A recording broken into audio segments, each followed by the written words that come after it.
कार्यक्रम में उपस्थित मध्य प्रदेश के गवर्नर श्री मंगूभाई पटेल, मुख्यमंत्री श्री मोहन यादव जी, अन्य सभी महानुभाव, देवी और सज्जनों, सबसे पहले तो मुझे यहां आने में विलंब हुआ, इसके लिए आप सबकी क्षमा चाहता हूं। विलंब इसलिए हुआ क्योंकि कल जब मैं यहां पहुंचा तो एक बात ध्यान में आई कि आज 10वीं और 12वीं के छात्रों की एग्जाम है और उसका समय और मेरा राजभवन से निकलने का समय क्लैश हो रहा था और उसके कारण संभावना थी कि सिक्योरिटी के कारण अगर रास्ते बंद हो जाए तो बच्चों को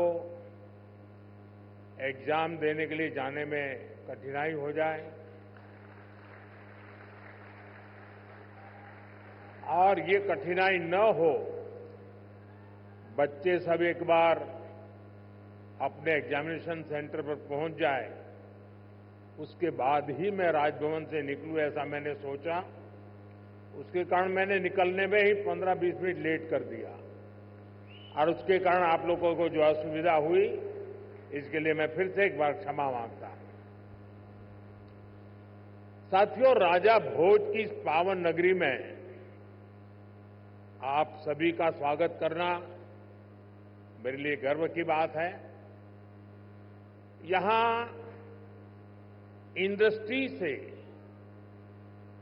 विभिन्न सेक्टर्स के अनेक साथी आए हुए हैं।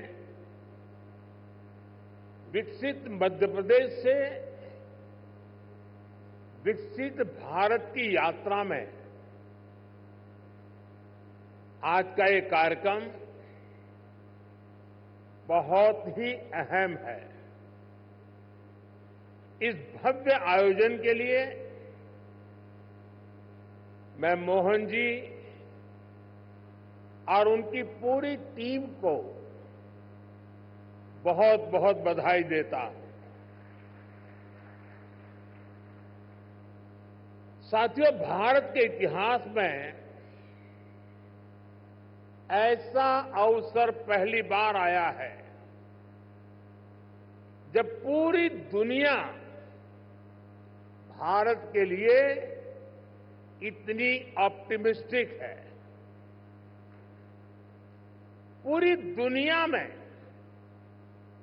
चाहे सामान्य जन हो, अर्थनीति के एक्सपर्ट्स हो,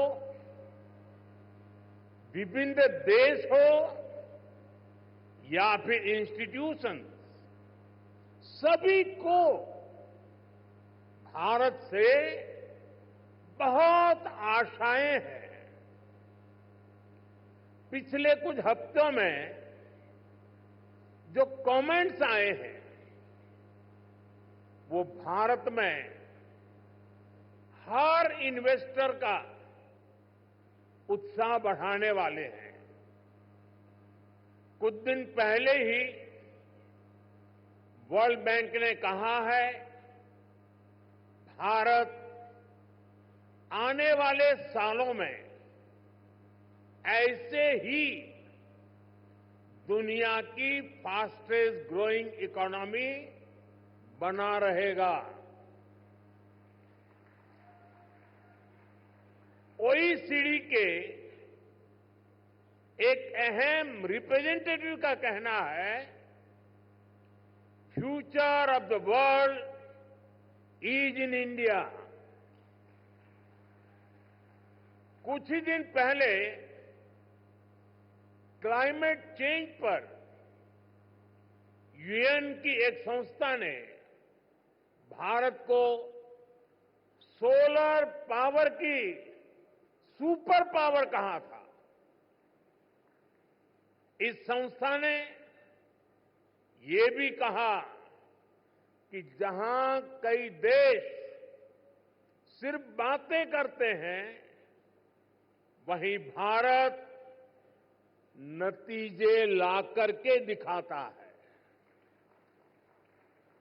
हाल ही में एक रिपोर्ट आई है, इसमें बताया गया है कि ग्लोबल एरोस्पेस फर्म्स के लिए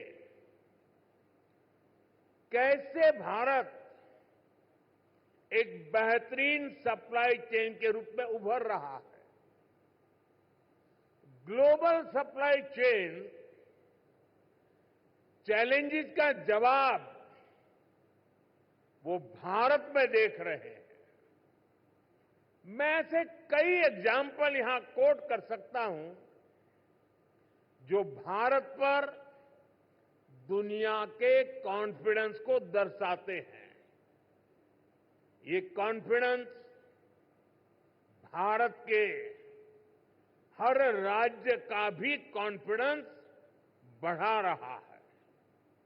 और आज ये हम मध्य प्रदेश की इस ग्लोबल समिट में भी देख रहे हैं, महसूस कर रहे हैं।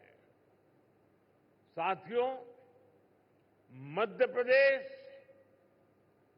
पॉपुलेशन के हिसाब से भारत का 5th लार्जेस्ट स्टेट है। एमपी एग्रीकल्चर के मामले में भारत के टॉप के राज्यों में है।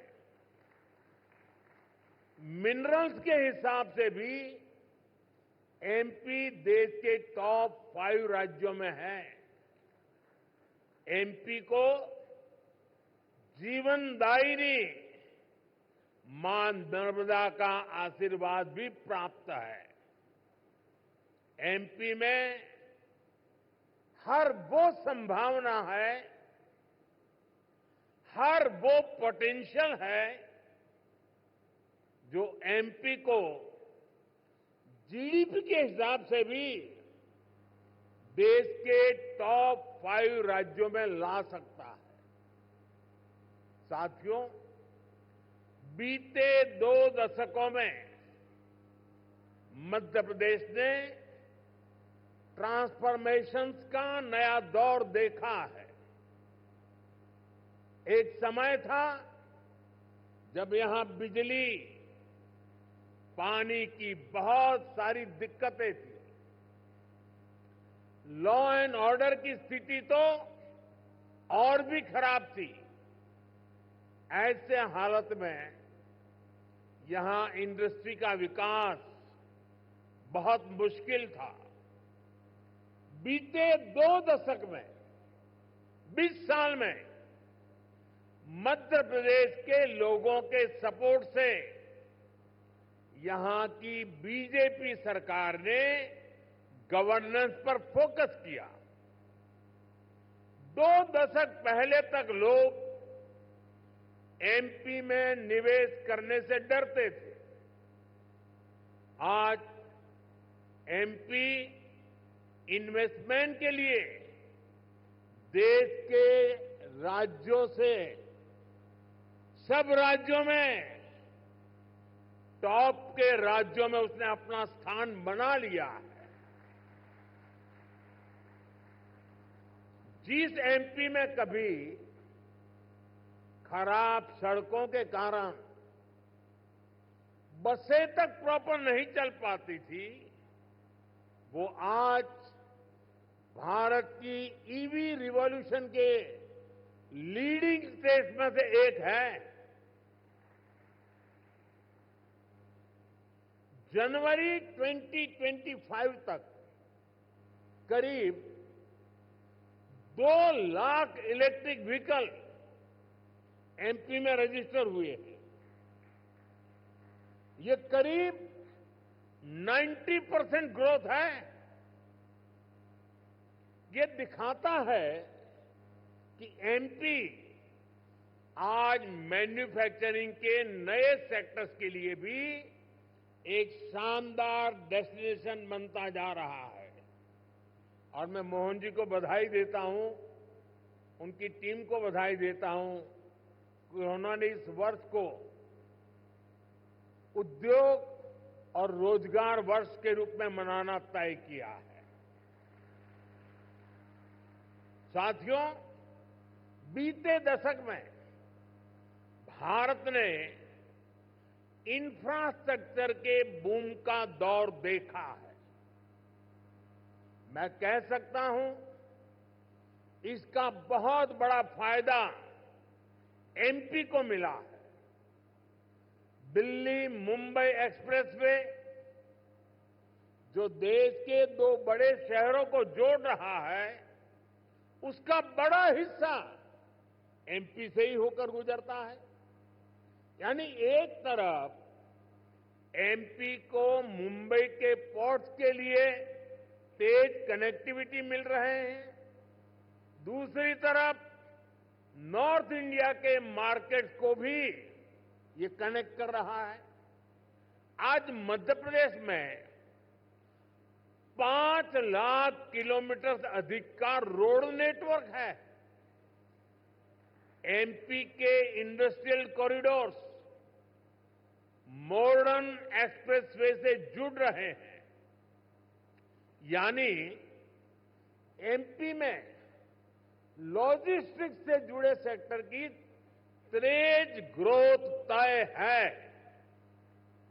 साथियों, एयर कनेक्टिविटी की बात करें तो यहां ग्वालियर और जबलपुर एयरपोर्ट्स के टर्मिनल्स को भी एक्सपांड किया गया है।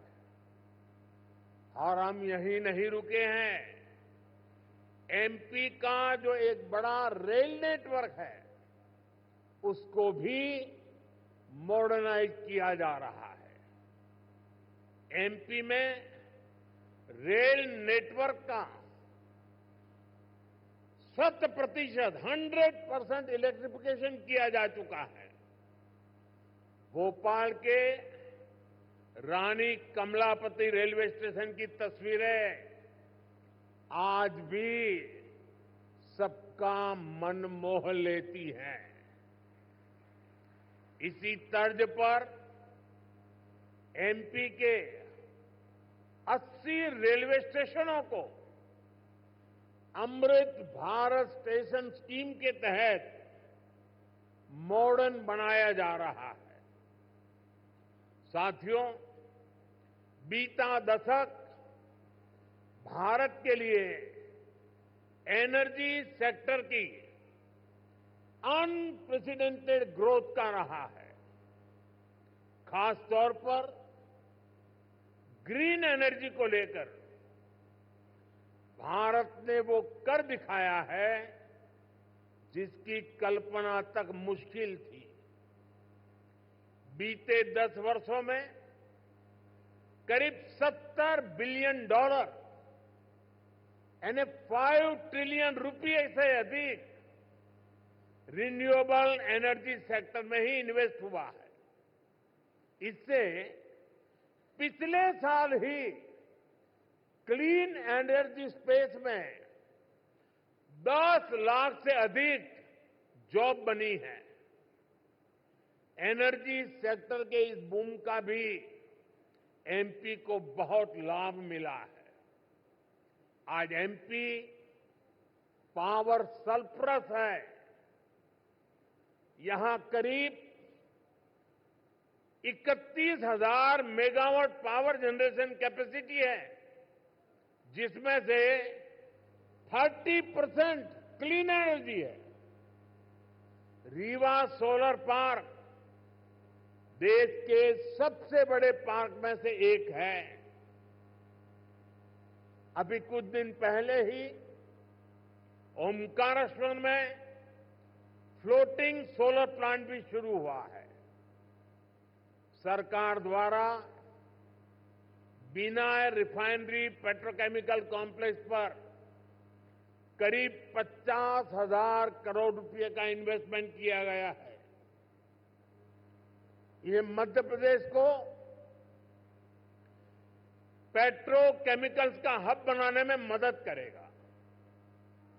मध्य प्रदेश का जो इंफ्रास्ट्रक्चर है, इसको एमपी सरकार आधुनिक पॉलिसीज और स्पेशल इंडस्ट्रियल इंफ्रास्ट्रक्चर से सपोर्ट कर रही है। एमपी में 300 से ज्यादा इंडस्ट्रियल जोन्स हैं। पीथमपुर, रतलाम और देवास में हजारों एकड़ के इन्वेस्टमेंट जोन्स भी डेवलप किए जा रहे हैं। यानी आप सभी इन्वेस्टर्स के लिए यहां बेहतर रिटर्न की अपार संभावनाएं हैं। साथियों, हम सभी जानते हैं कि औद्योगिक विकास के लिए वाटर सिक्योरिटी होना कितना जरूरी है। इसके लिए एक तरफ वाटर कंजर्वेशन पर बल दे रहे हैं, दूसरी तरफ हम रिवर इंटरलिंकिंग का मेगा मिशन लेकर भी आगे बढ़ रहे हैं। मध्य प्रदेश की खेती, यहां की इंडस्ट्री इसकी बहुत बड़ी बेनिफिशियरी है। हाल में ही 45,000 करोड़ रुपए के Ken Betwa river interlinking project पर काम शुरू हुआ है। इससे करीब 10 लाख हेक्टेयर एग्रीकल्चरल लैंड की प्रोडक्टिविटी बढ़ेगी। इससे एमपी में वाटर मैनेजमेंट को भी नई ताकत मिलेगी। ऐसी सुविधाओं से फूड प्रोसेसिंग, एग्रो इंडस्ट्री और टेक्सटाइल सेक्टर में बहुत बड़ा पोटेंशियल अनलॉक होगा। साथियों, एमपी में डबल इंजन सरकार बनने के बाद विकास की गति भी जैसे डबल हो गई है। केंद्र सरकार कंधे से कंधा मिलाकर एमपी के विकास में, देश के विकास में जुटी है। चुनाव के समय मैंने कहा था कि अपने तीसरे टर्म में हम 3 गुना तेजी से काम करेंगे। ये स्पीड हम साल 2025 के पहले 50 दिनों में भी देख रहे हैं। इसी महीने हमारा बजट आया है। इस बजट में भारत की ग्रोथ के हर कैटालिस्ट को हमने एनर्जाइज किया है। हमारा मिडिल क्लास सबसे बड़ा टैक्स पेयर भी है। ये सर्विस और मैन्युफैक्चरिंग के लिए डिमांड भी क्रिएट करता है। इस बजट में मिडिल क्लास को एम्पावर करने के लिए अनेक कदम उठाए गए हैं। हमने 12 लाख रुपए तक की इनकम को टैक्स फ्री किया है।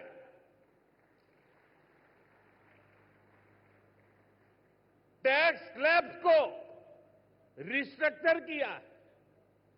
बजट के बाद आरबीआई ने भी ब्याज दरें घटाई हैं। साथियों, बजट में लोकल सप्लाई चेन के निर्माण पर बल दिया गया है ताकि मैन्युफैक्चरिंग में हम पूरी तरह से आत्मनिर्भर हो सकें। एक समय था जब एमएसएमई के सामर्थ्य को पहले की सरकारों ने सीमित करके रखा था। इसके कारण भारत में लोकल सप्लाई चेन उस लेवल पर विकसित नहीं हो पाई। आज हम प्रायोरिटी के आधार पर MSME led local supply chain का निर्माण कर रहे हैं। इसके लिए एमएसएमई की डेफिनेशन को और सुधारा गया है। एमएसएमईज को क्रेडिट लिंक इंसेंटिव दिए जा रहे हैं। एक्सेस टू क्रेडिट आसान बनाया जा रहा है। वैल्यू एडिशन और एक्सपोर्ट के लिए भी सपोर्ट बढ़ाया जा गया है। साथियों, बीते एक दशक से नेशनल लेवल पर हम एक के बाद एक बड़े रिफॉर्म्स को गति दे रहे हैं। अब स्टेट और लोकल लेवल पर भी रिफॉर्म्स को एनकरेज किया जा रहा है। मैं आपके बीच स्टेट डीरेगुलेशन कमीशन की चर्चा जरूर करना चाहता हूं, जिसके विषय में बजट में बात हुई है। हम राज्यों के साथ निरंतर बातचीत कर रहे हैं। राज्यों के साथ मिलकर बीते वर्षों में हमने 40,000 से ज्यादा कंप्लायंसेस को कम किया है। बीते सालों में ऐसे 1500 कानूनों को खत्म किया गया है जो अपना महत्व खो चुके थे। हमारा मकसद यही है कि ऐसे रेगुलेशंस की पहचान हो जो ईज ऑफ डूइंग बिजनेस के रास्ते में रोड़ा है। डीरेगुलेशन कमीशन राज्यों में इन्वेस्टमेंट फ्रेंडली रेगुलेटरी इकोसिस्टम बनाने में मदद करेगा। साथियों, बजट में ही हमने बेसिक कस्टम ड्यूटी स्ट्रक्चर को भी सिंप्लीफाई किया है। इंडस्ट्री के लिए जरूरी कई इनपुट्स पर रेट्स कम किए हैं। कस्टम केसेस की असेसमेंट के लिए भी एक टाइम लिमिट तय की जा रही है। इसके अलावा नए सेक्टर्स को प्राइवेट एंटरप्रेन्योरशिप के लिए इन्वेस्टमेंट के लिए खोलने का दौर भी जारी है।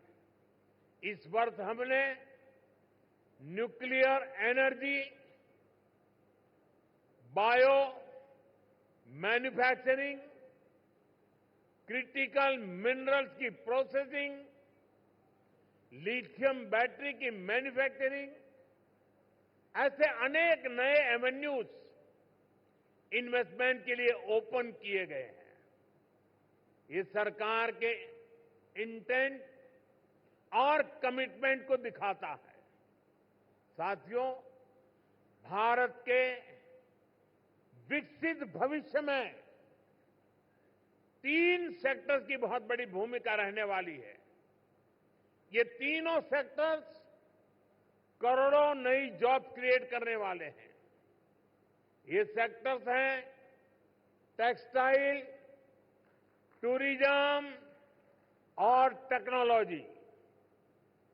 आप टेक्सटाइल के सेक्टर को ही देखें तो भारत कॉटन, सिल्क, पॉलिएस्टर और विस्कोस का दूसरा सबसे बड़ा प्रोड्यूसर है।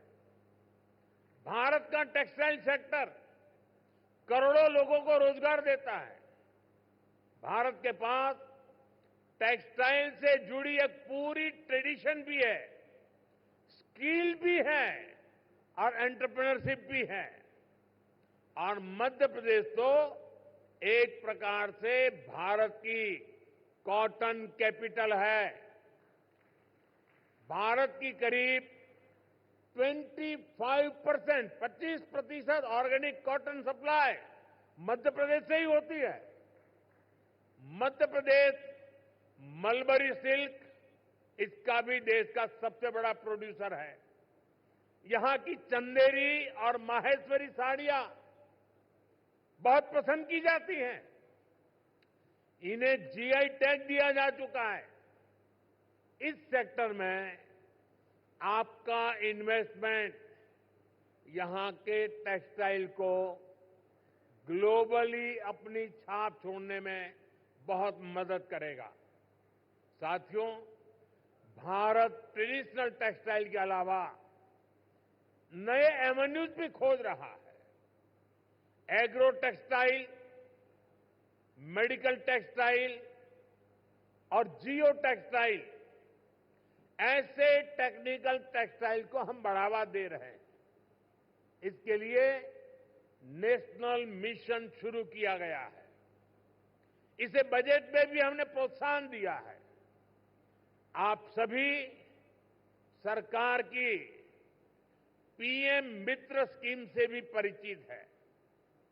देश में टेक्सटाइल सेक्टर के लिए ही 7 बड़े टेक्सटाइल पार्क बनाए जा रहे हैं। इनमें से एक मध्य प्रदेश में भी बन रहा है। ये टेक्सटाइल सेक्टर की ग्रोथ को नई बुलंदी देने वाला है। मेरा आग्रह है कि आप टेक्सटाइल सेक्टर के लिए घोषित पीएलआई स्कीम का भी जरूर फायदा उठाएं। साथियों, टेक्सटाइल की तरह ही भारत अपने टूरिज्म सेक्टर में भी नए आयाम जोड़ रहा है। कभी एमपी टूरिज्म का एक कैंपेन होता था, एमपी अजब भी है, सबसे गजब भी है। यहां एमपी में नर्मदा जी के आसपास के स्थानों का, आदिवासी क्षेत्रों में टूरिज्म इंफ्रास्ट्रक्चर का बहुत अधिक विकास हुआ है। यहां कितने ही सारे नेशनल पार्क्स हैं।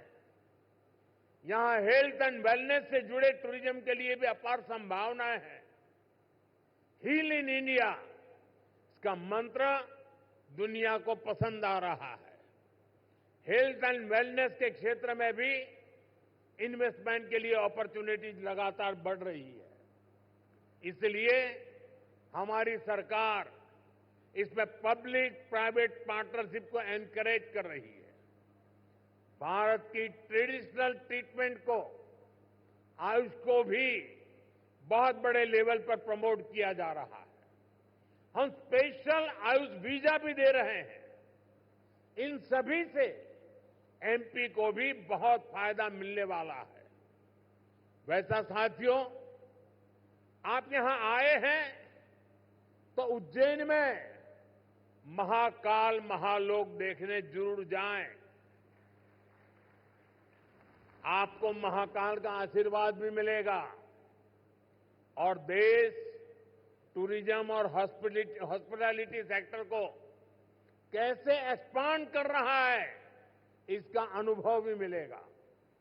साथियों, मैंने लाल किले से कहा है, यही समय है, सही समय है आपके लिए एमपी में इन्वेस्टमेंट करने और इन्वेस्टमेंट बढ़ाने का भी यही सही समय है। एक बार फिर आप सभी को बहुत बहुत शुभकामनाएं, बहुत बहुत धन्यवाद।